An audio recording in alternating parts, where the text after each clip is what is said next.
আউযু বিল্লাহি মিনাশ শাইতানির রাজিম বিসমিল্লাহির রহমানির রহিম। আল্লাহ তাআলা রমজানের এবং রোজা সম্পর্কে আল কোরআনে কি বলেছেন সেটা সচিত্র বিশ্লেষণ ধর্মী একটি বই।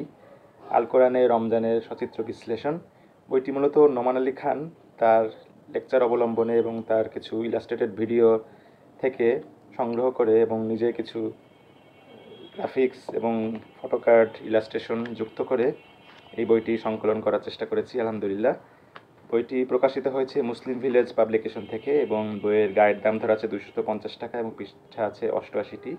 ভিতরে বেশ কিছু ছবির মাধ্যমে রোজার যে বেসিক উদ্দেশ্য, রোজার স্বরূপ, রোজার মধ্যে কী কী মাসলা মাসাইল আছে, কী কী পালন করতে হবে সেই বিষয়ে কোরআনে যেই আয়াতগুলো রয়েছে সূরা বাকারা এবং সূরা আল কদরে, সেগুলো বিশ্লেষণ করার চেষ্টা করা হয়েছে। এভাবে ছবি ইলাস্ট্রেশনের মাধ্যমে আধুনিক উপায়ে রোজাকে আল্লাহ তাআলার ভাষায় বোঝানোর জন্য বইটি ইনশাল্লাহ সহায়ক হবে।